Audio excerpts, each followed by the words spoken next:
Des soldats et des chars russes, tous issus de la milice Wagner. Mais nous ne sommes pas en Ukraine, nous sommes en Russie. Это удар в спину нашей стране и нашему народу. Пошел!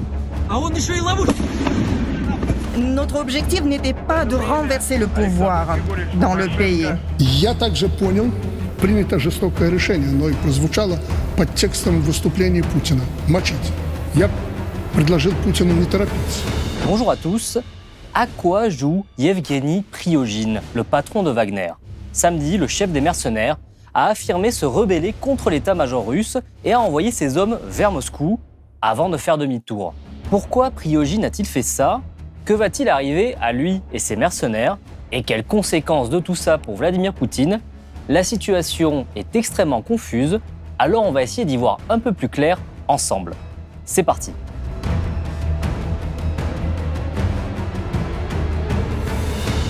Bonjour Dimitri Minik. Bonjour. Vous êtes chercheur au Centre Russie-Eurasie de l'IFRI, l'Institut français des relations internationales. Vous êtes un spécialiste de l'armée et de la stratégie russe et vous venez de publier Pensée et culture stratégique russe du contournement de la lutte armée à la guerre en Ukraine aux éditions de la Maison de la Science de l'Homme. Vous êtes un expert de l'armée russe. Est-ce que vous pouvez nous expliquer ce qui s'est passé ce week-end entre Wagner et le pouvoir russe ? En fait, faut voir la chose dans sa chronologie et dans l'histoire récente. Wagner a tenté ce qu'on pourrait dire génériquement un coup de force, ce qui veut à peu près tout et rien dire, parce que ça ne nous dit rien des motivations réelles de ce coup de force. Est-ce qu'il s'agit de ce qu'on pourrait dire une mutinerie, ce qu'on pourrait appeler une mutinerie, une guerre de gang ? Mais dans ce cas-là, on ne voit pas très bien pourquoi Prigojine se serait opposé avec autant d'ardeur aux décisions très radicales que le pouvoir russe a prises dès vendredi soir, dès le 23 au soir, à partir du moment où Wagner a annoncé sa marche pour la justice, et pourquoi il a voulu aller jusqu'à Moscou. Donc, est-ce que c'est une mutinerie qui a dégénéré en tentative d'autre chose, et peut-être de coup d'État ? Est-ce que c'est une volonté de renverser le pouvoir russe dès le début ? En fait, tout ça, on ne le sait pas. En fait, on peut pas... c'est très difficile de le dire. Généralement, c'est toujours préférable de se dire que c'est un peu de tout ça. Prigojine, le chef de Wagner, a pu se voir peut-être plus beau qu'il ne l'était, plus puissant qu'il ne l'était, sans vouloir absolument renverser le pouvoir russe, mais que cette idée lui est venue au fur et à mesure de cette excursion dans le territoire russe réussie. En fait, faut pas oublier que le FSB et la Rosgvardia, la garde nationale russe, ont été envoyés à la frontière russo-ukrainienne, pour protéger les frontières avec des checkpoints, etc., pour protéger Rostov. Ils n'ont rien protégé du tout. Wagner est entré comme dans du beurre, avec quelques milliers d'hommes.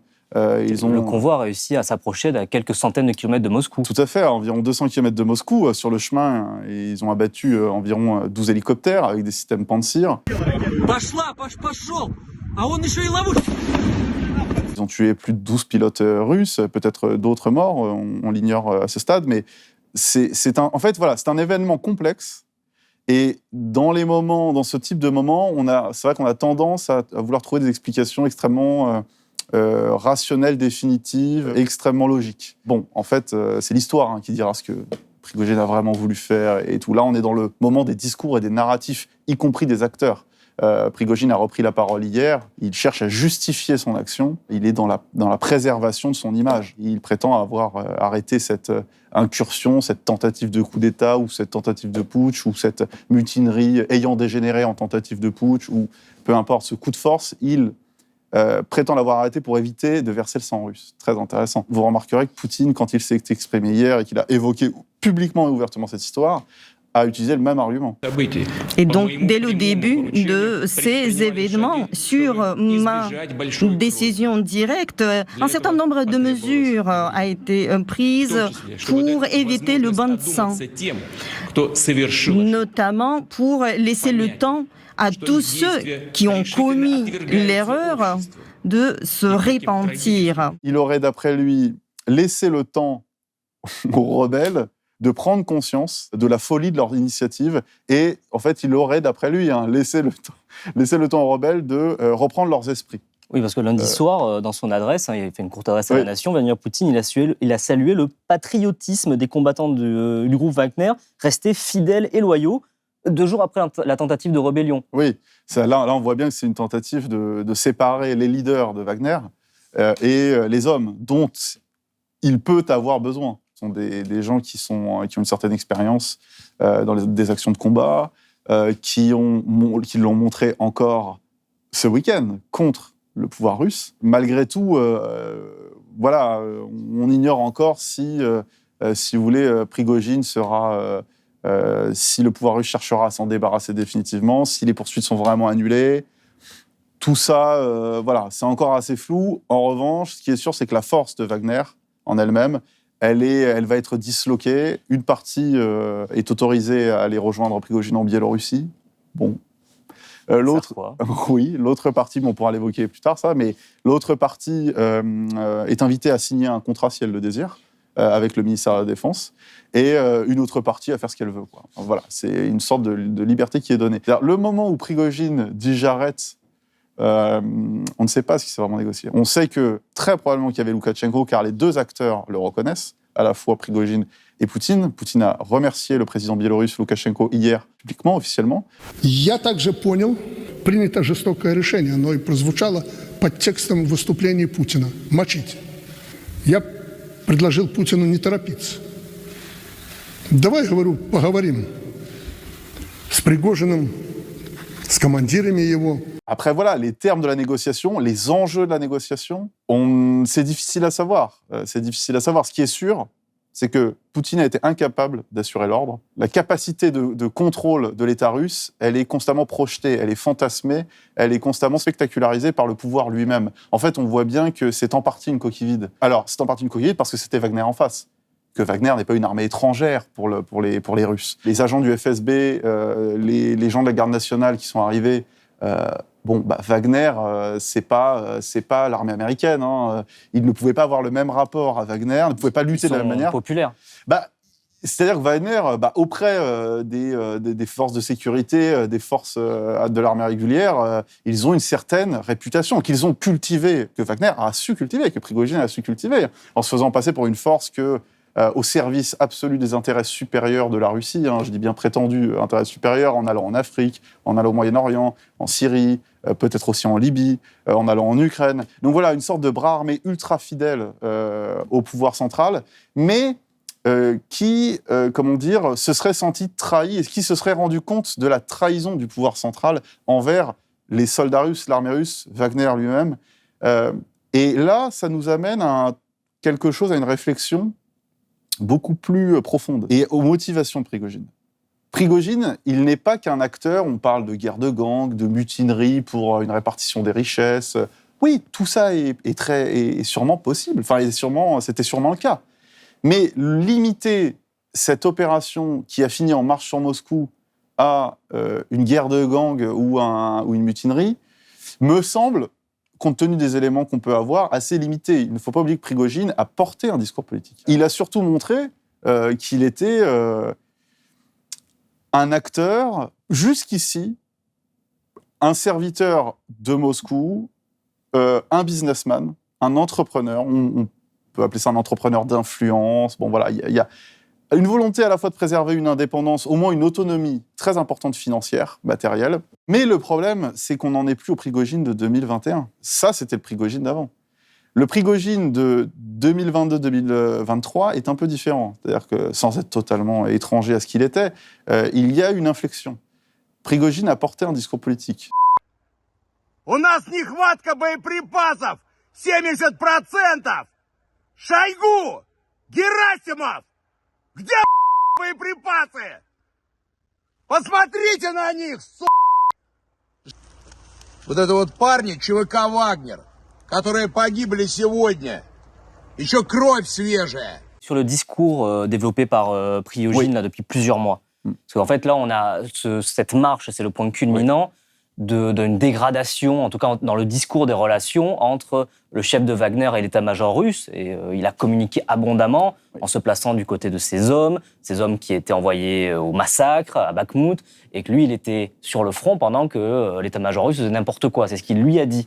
Exactement. Alors là, on entre dans un autre univers, en fait, parce que Jusqu'à maintenant, jusqu'à Bakhmout, jusqu'à son implication dans la guerre, il était ce qu'on a dit, c'est-à-dire un entrepreneur d'influence, etc. Et un businessman aussi et avant tout, et un serviteur de l'État russe. Mais le problème, c'est que à partir des échecs de l'armée russe, ça ne date pas on va dire que ça ne date pas que de 2023. Les échecs de l'armée russe, des voix commencent à monter, des voix discordantes. Prigojine, Kadyrov commencent à monter au fur et à mesure que l'armée russe s'enlise. Déjà a échoué sur le plan au début de son offensive, mais surtout s'est enlisée. Et c'est à partir du moment où ça s'enlise, où l'offensive de Kherson commence à avoir des résultats, Kharkiv, les contre-offensives ukrainiennes, que ça commence à bouger, que des voix discordantes commencent. Et voilà. Et Prigojine émerge à ce moment-là. Et les critiques de Prigojine émergent. Elles sont dirigées contre l'état-major, contre l'armée russe, contre la direction militaire russe, mais elles sont constantes. Et elles sont constantes, et par ricochet, elles visent Poutine, qui a maintenu Shoigu et Gerasimov à la tête de l'état-major et du ministère de la Défense. Poutine. Quand Prigojine hurle contre le ministère de la Défense en se plaignant de la fameuse loi sur les volontaires qui a été passée et qui menaçait de dissolution Wagner, en vérité, en juin. Mais qui a donné son accord à cette loi ? Est-ce que c'est Shoigu qui y a pensé et qui s'est dit « voilà, je vais régler le compte de Prigojine » ? Oui, peut-être. C'est même sûr. Il avait envie de régler le compte de Prigojine. Mais Shoigu n'a pas pris cette décision seul. Qui l'a avalisé ? Vladimir Poutine, la veille du coup de force de Prigojine. Prigojine publie une vidéo très importante où il détruit tout l'argumentaire, et vous l'avez évoqué à l'instant, qui justifiait l'opération militaire spéciale. Il dit qu'il n'y avait pas de génocide dans le Donbass, que tout ça c'était du flanc, que l'armée ukrainienne ne bombardait pas les Donetsk et la population civile, mais qu'elle bombardait les unités russes qui étaient dans le Donbass. Et il dit que tout ça est un massacre globalement inutile et qu'on a envoyé des soldats russes à la mort pour pas grand-chose, pour rien en fait. Qui a initié, porté et soutenu à bout de bras l'opération militaire spéciale ? C'est pas Sergei Shoigu, c'est pas Valéry Gerasimov, bien qu'ils aient eu un rôle à jouer dedans. Ils ont eu un rôle à jouer, probablement même dans la planification de cette opération militaire spéciale. Mais qui a pris cette décision ? C'est bien Vladimir Poutine. Donc, le discours de Prigojine, il est aussi politique. Si vous voulez, qu'il ait voulu maintenir une stabilité financière et matérielle pour Wagner qui était menacé de dissolution très rapidement. Voilà. On peut juste faire un point dessus. Pourquoi de dissolution ? Parce que ça, il en parle aussi dans le dernier message audio qu'on a de lui. Oui. Donc c'est du lundi. Il explique que le but n'était pas de renverser le pouvoir russe, mais de sauver son groupe paramilitaire menacé d'être absorbé par l'armée. C'est de quoi il parle exactement ? Pourquoi Wagner était sous la menace d'une dissolution, d'une absorption par l'armée régulière ? En fait, cette loi a très probablement été faite contre Wagner. Elle concerne toutes les sociétés militaires privées de l'armée.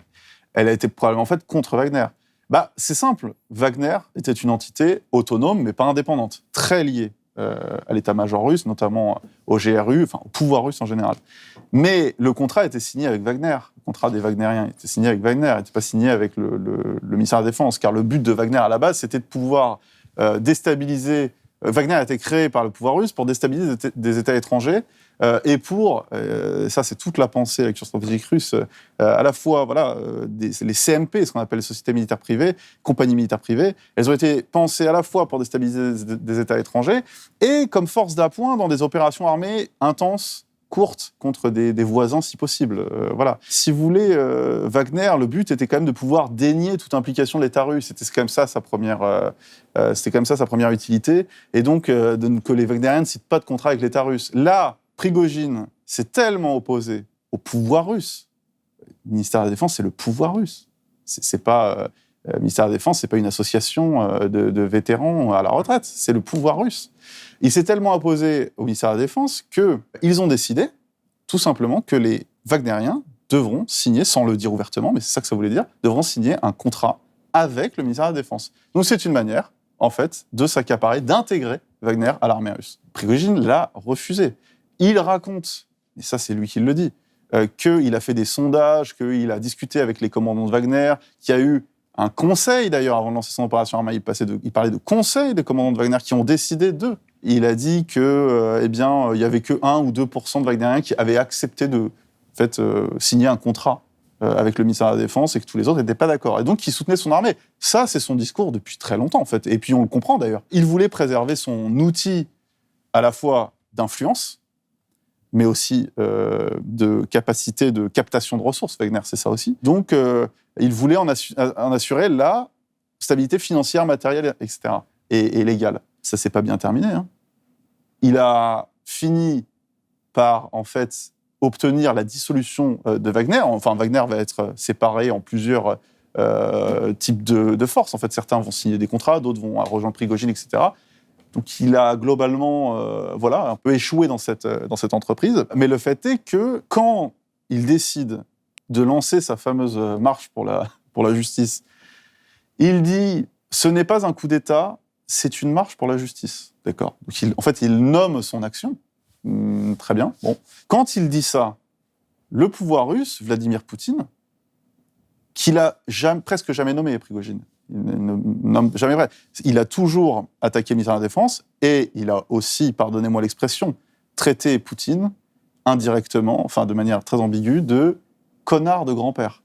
Donc il y a autre chose. En fait, Prigojine, quand il critique l'opération militaire spéciale, quand il critique tout ce cirque en fait de l'opération militaire spéciale et tous les arguments faux qu'il étayait prétendument, encore une fois, c'est fondamental. C'est pas anecdotique, c'est très important. Alors, est-ce qu'il se rendait compte que c'était très important ? Est-ce qu'il se rendait compte de l'implication de ce qu'il racontait ?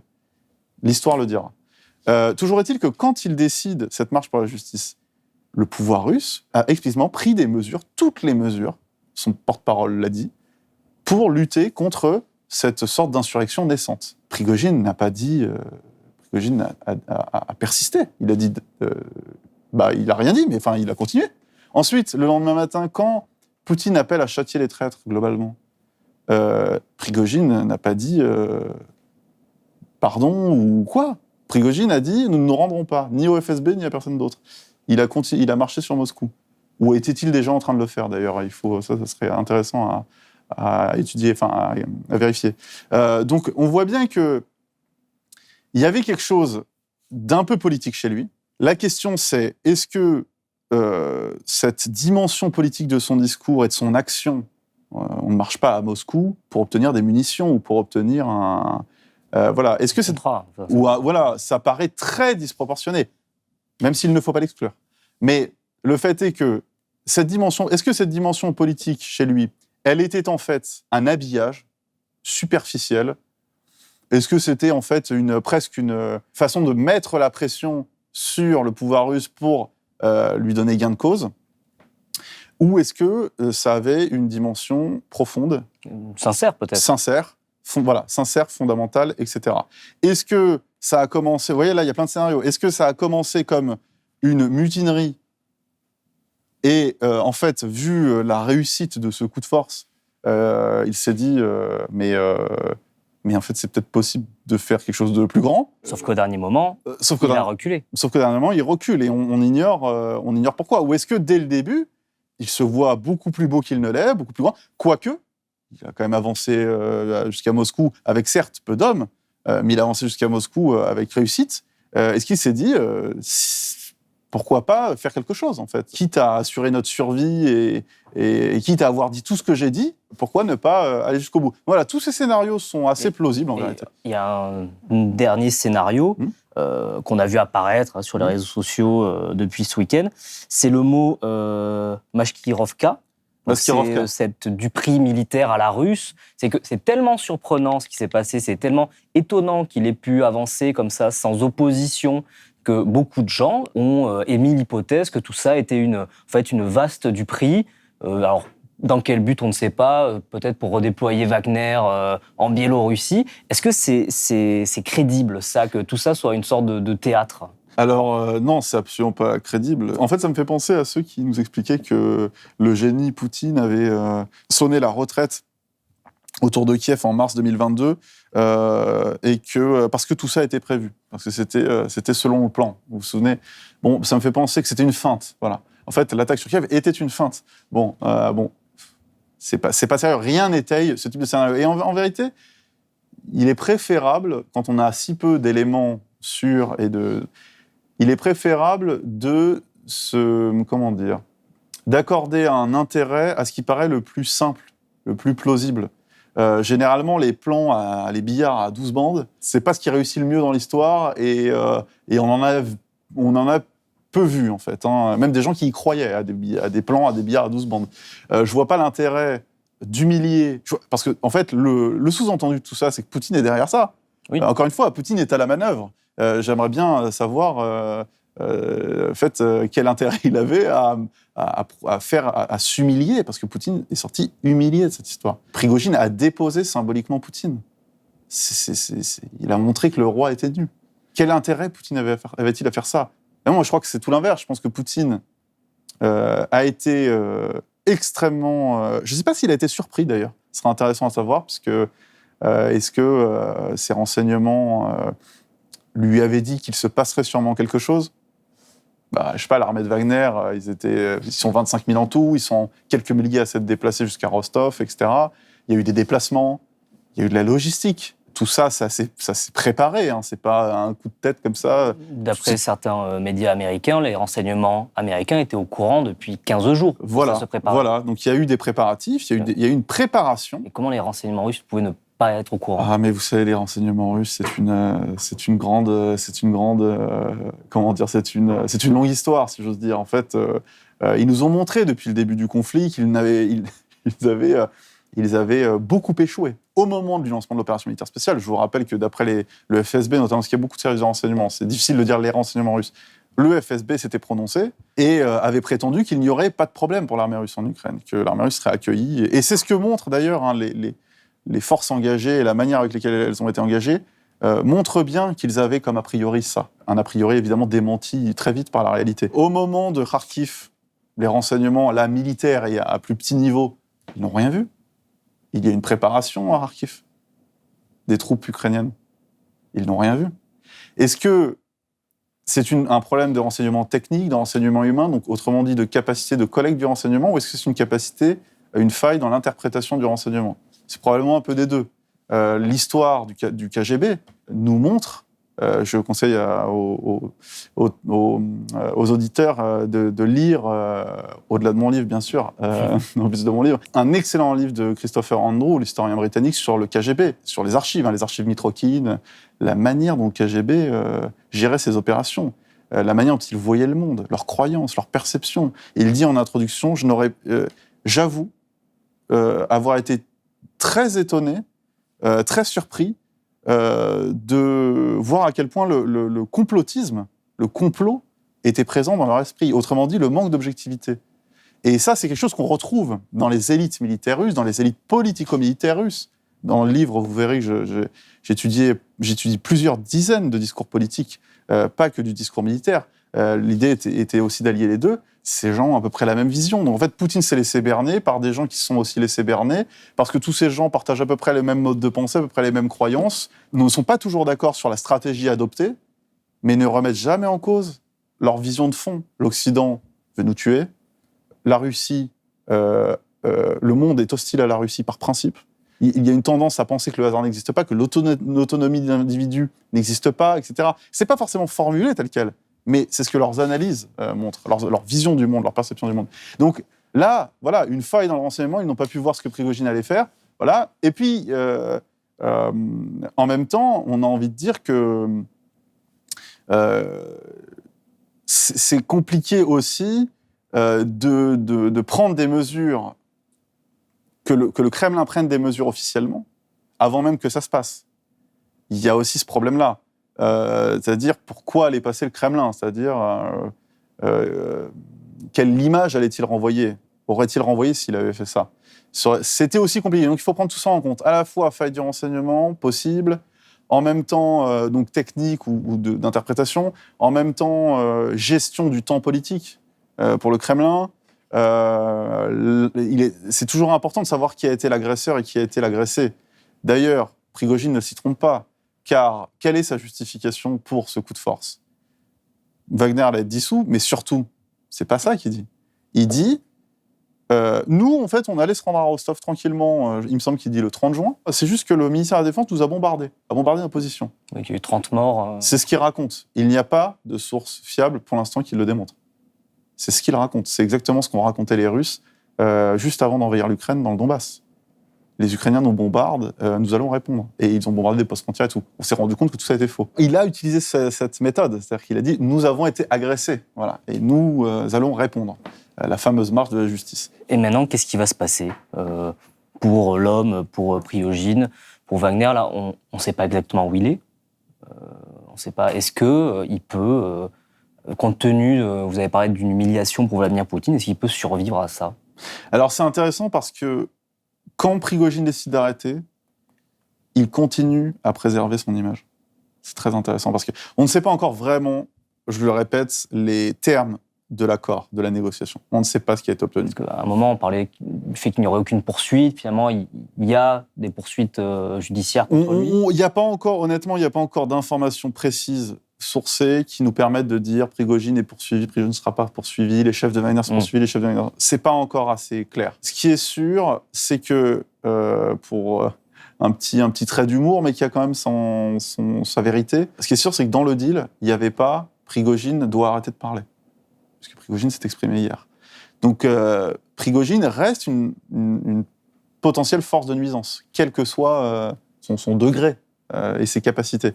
Le fait est que Prigojine, quand il dit « j'arrête », il préserve son image en disant « non, je vais épargner le sang russe ». Bon, ça fait bien rigoler, puisqu'il venait d'abattre 12 hélicoptères, tuer plus de 12 Russes, et qu'il a passé plusieurs mois à envoyer des milliers de Russes au carnage, à l'abattoir, ce qu'il dit lui-même d'ailleurs, il parle de hachoir à viande, à Bakhmout. Très intéressant aussi, les deux protagonistes principaux de cette histoire, Poutine et Prigojine, ont parlé. Tous les deux utilisent le même argument. Poutine dit nous avons laissé, en gros ces gens, on leur avons laissé une chance de reprendre leurs esprits pour épargner le sang russe, c'est-à-dire pour éviter qu'il y ait un bain de sang. Prigojine dit la même chose. C'est-à-dire, il dit « j'ai voulu épargner le sang russe, éviter un bain de sang. Les unités de reconnaissance qui étaient à quelques encablures de Moscou se sont rendues compte que ce serait un carnage. » Voilà, etc. C'est son argument aussi. Très intéressant à noter, il ne se cite pas. Aucun des deux. Aucun des protagonistes, des deux protagonistes, ne se cite explicitement. Il ne se mentionne pas. Prigojine a l'air d'être assez... finalement, de ne pas être accablé par ce qui s'est passé.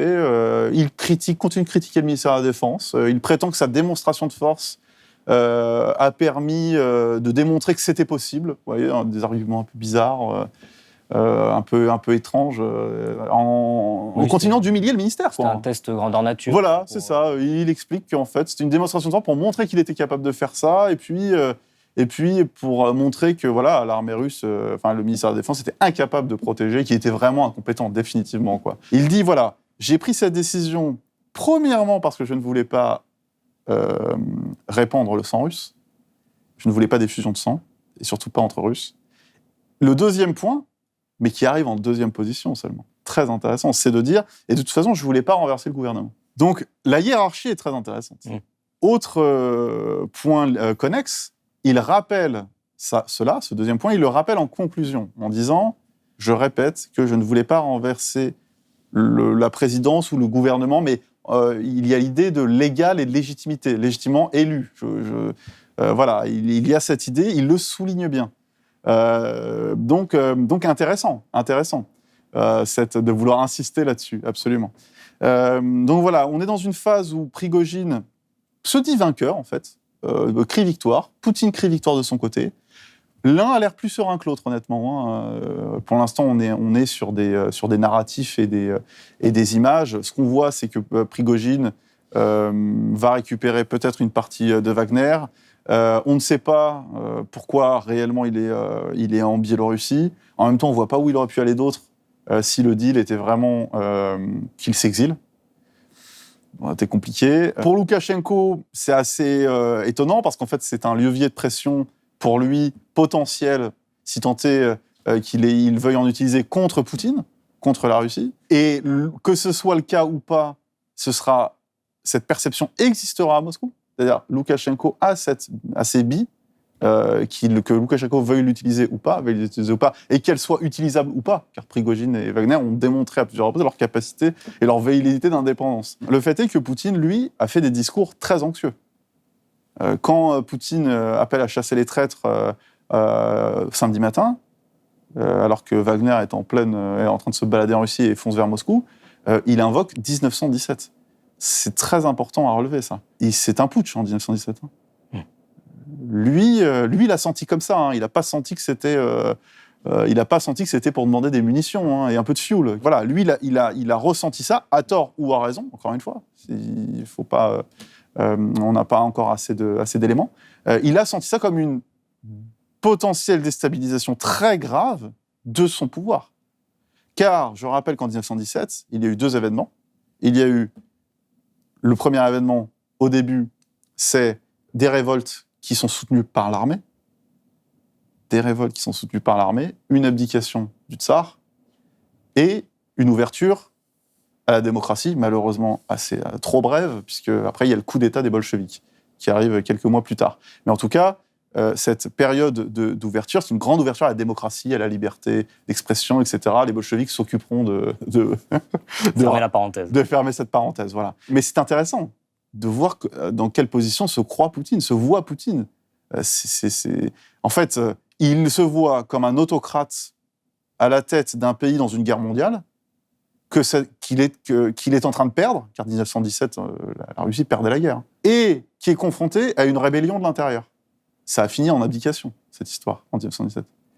Vous voyez que Poutine, il a vraiment pris ça comme une atteinte personnelle à son pouvoir et à sa capacité de contrôle. Et pour cause, le FSB et Rosgvardia qui ont été envoyés n'ont rien pu faire, ou n'ont rien fait. Donc, il sort affaibli. Il sort clairement affaibli de cette séquence, bien qu'il soit affaibli clairement depuis le 24 février, depuis 1 an et demi, parce qu'il s'est trompé, tout simplement. Il s'est trompé et qu'il a beaucoup exigé des élites. Et les élites font des calculs et se rendent compte, peut-être aujourd'hui, que le soutien à Poutine est de plus en plus coûteux. Car ça a été une hystérie à Moscou au moment du coup de force de Prigojine. Il y a eu beaucoup de départs, et il y a eu une vraie fièvre, en fait, une vraie peur. Donc les élites ont pris peur, et elles se demandent si ce n'est pas plus coûteux, en fait, de soutenir Poutine que, peut-être, si quelqu'un d'un peu présentable ou d'un peu raisonnable se présente comme alternative, pourquoi ne pas le soutenir ? C'est une possibilité. En tout cas, ce type d'idée commence peut-être à germer, ou en tout cas, elle se renforce si toutefois elles existaient déjà. Poutine a diminué le spectre des opportunités économiques de ses élites avec la guerre en Ukraine. Il s'est montré comme quelqu'un, non pas d'infaillible, mais de très défaillant, en se trompant totalement sur une opération militaire spéciale, en s'isolant totalement de l'Occident. Et là, c'est la sécurité physique des élites qui est en jeu. Et leur existence en tant que...